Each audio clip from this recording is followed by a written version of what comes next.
How's it going, everybody? Level M Diecast. Hope you're having a good day today. Bringing you some new stuff. This is the newest mix of Team Transport. We are going to chop it open. This is the in case for 2021. And as you'll see, we have a assortment of previous stuff sitting down there in the studio to reference against. The first one we have sitting down there is the Volkswagen ID. That is this guy right here. And we are going to crack this guy open in all of his awesome blue and black glory. These are the other ones in the mix. You guys already know. Aerolift IDR Carry-On C8 and the Aerolift GR Supra.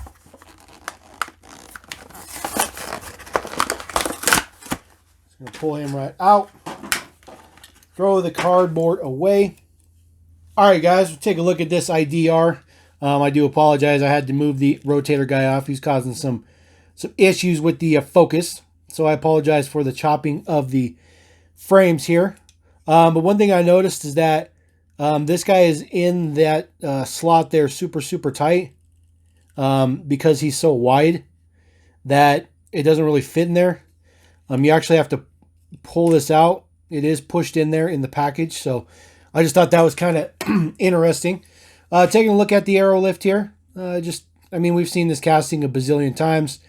Black and blue looks good though. I like the color scheme. Very, very nice. Just has R on the side, R on the top. Very basic. No other front tampos. It does have some, I guess it's got the fog lights done up. And then got a side marker lights on here. And then, of course, you know this guy does roll back. Just like that. Now, we'll take a look at the actual ID itself. I think that this car really needed a lot of tampo print. Even in the previous car culture, it was pretty plain. It looked good, but it just wasn't. It didn't scream race car enough. This guy definitely screams race car for sure. Looking very, very good. Got your Castrol on there, your ID logo, R.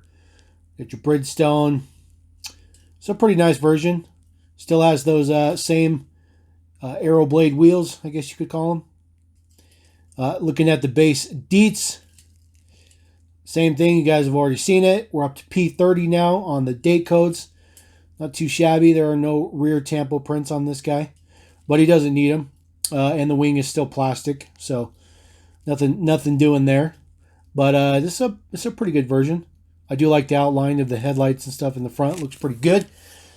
Obviously, this guy's super low to the ground, so he doesn't really particularly go up there.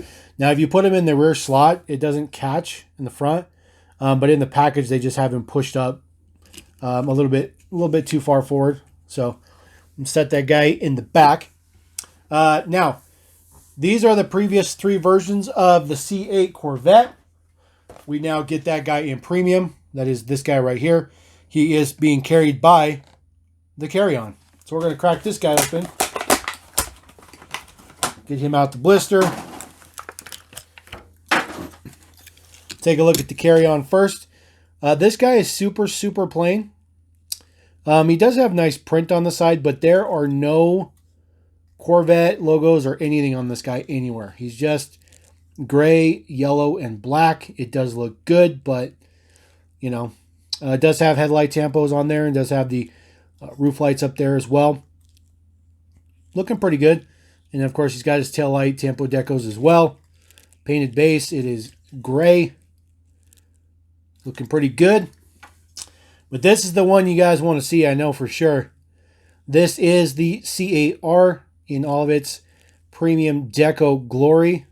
This is the same deco as this. However, you'll notice this is unit number 4. This is unit number 3. So that's a nice little touch to get those differentiated. I do like that. I don't feel like this guy's tampoed up enough. Debris on there from the, looks like a piece of paint. So we'll get that off later. Looking at the front though, looks pretty good.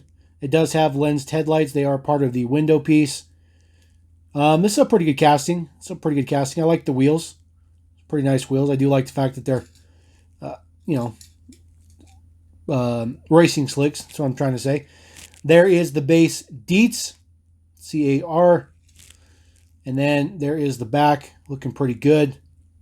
I just don't feel like this guy's really decoed up all that much, even though, I mean, he's decoed just as much as the previous three. So your two main lines, and then your red edition here. The red edition, this guy is number 4, but he is a different deco style than this guy.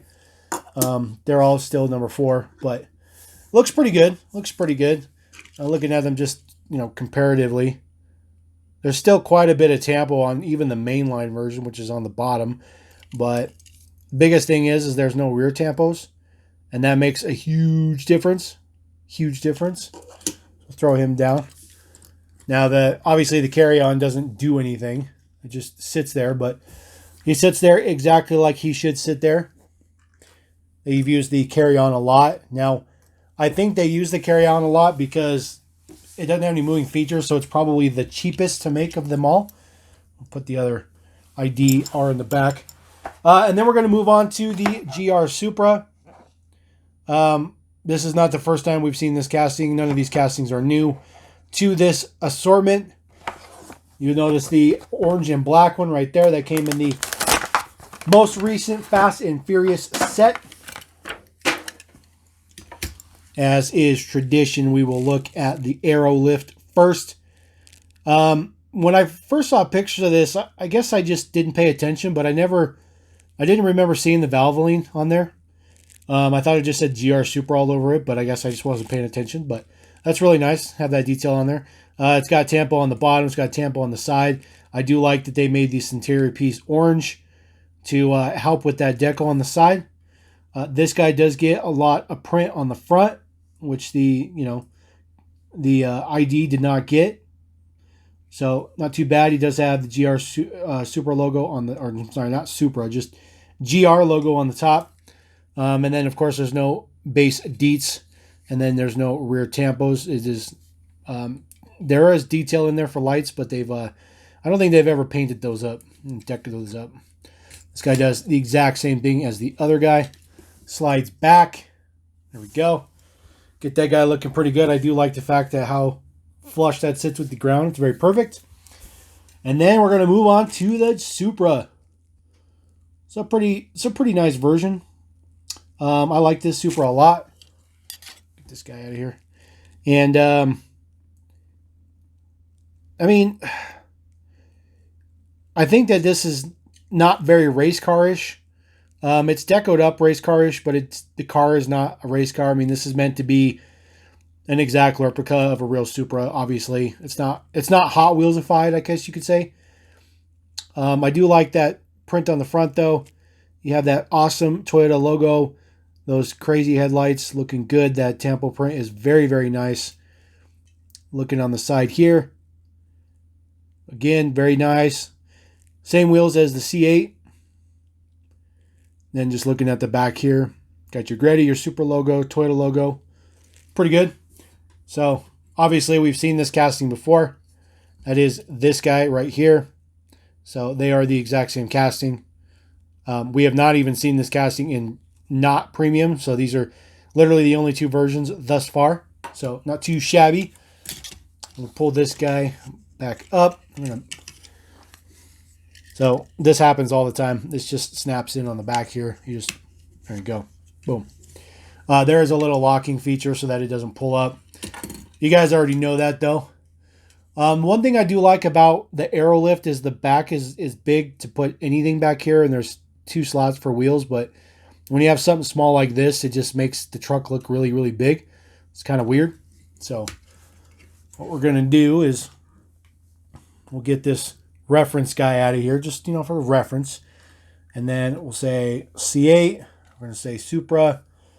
And then we got the ID in the back, making some noise.